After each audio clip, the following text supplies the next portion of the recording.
पुणे का HND boarding, Mumbai चतुर्मास के बाद निकलते हुए हमारा वहाँ पर प्रवास भी हुआ था। सुंदर मंदिर है, सैकड़ों बच्चे वहाँ पर रह के पढ़ते हैं, पढ़ करके बड़ी बड़ी पोस्ट तक पहुँच जाते हैं। और अब ये स्थिति सुनने में आ रही है कि वहाँ के कर्ता धर्ता ट्रस्टी लोग, पता नहीं ट्रस्टी लोगों को क्या भूत सवार होता है कि ट्रस्टी बनते क्या है, वो अपने आप को मालिक समझने लगते हैं। एक थोड़े से लोग ऐसे मिलेंगे जो अपने आप को विश्वस्त समझते हैं और सच में सेवा करते हैं, बाकी ढेर सारे लोग तो ट्रस्टी उसे बेचने को तैयार हो गए।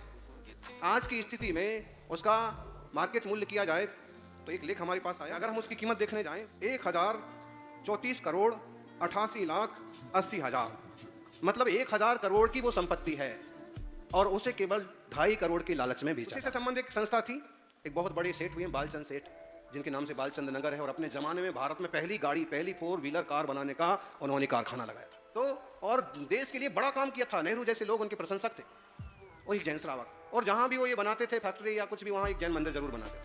तो बालचंद हीराचंद ने अपने पिताजी के नाम पर, हीराचंद नेमचंद के नाम पर बोर्डिंग बनाया, खुद के नाम से नहीं, पिताजी दादाजी के नाम से बनाया।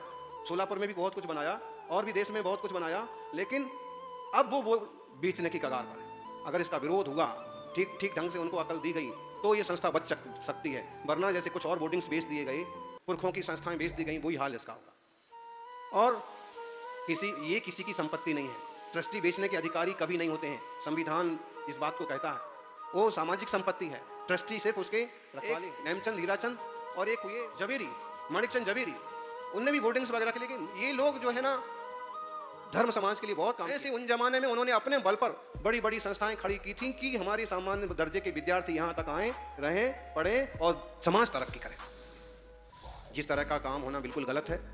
महाराष्ट्र के लोग नहीं, देश के समाज को भी इसके विरोध में खड़े होना चाहिए, और वह बोर्डिंग किसी भी हाल में बिकना नहीं चाहिए। उसका नव निर्माण करना है तो नव निर्माण करो, समाज उसके लिए भी रेडी हो जाएगा। और उसके बीच में मंदिर भी है, अगर उसका कुछ लेन देन हुआ तो जिन मंदिर की भी आसाधना होगी। ऐसे गलत कदम बिल्कुल नहीं उठाए जाना चाहिए। और ये प्राचीन संस्थाएं, ऐसे वर्णी जी की संस्थाएं, वो भी आए दिन खत्म होती जाती हैं, जबकि पुरानी चीज़ें, पुराने संस्कार, पुरानी संस्थाएं संभालने की ज़रूरत है। समाज और युवा जागृत हों और संस्थाओं को जीवंत बनाए रखने के लिए कोशिश करें।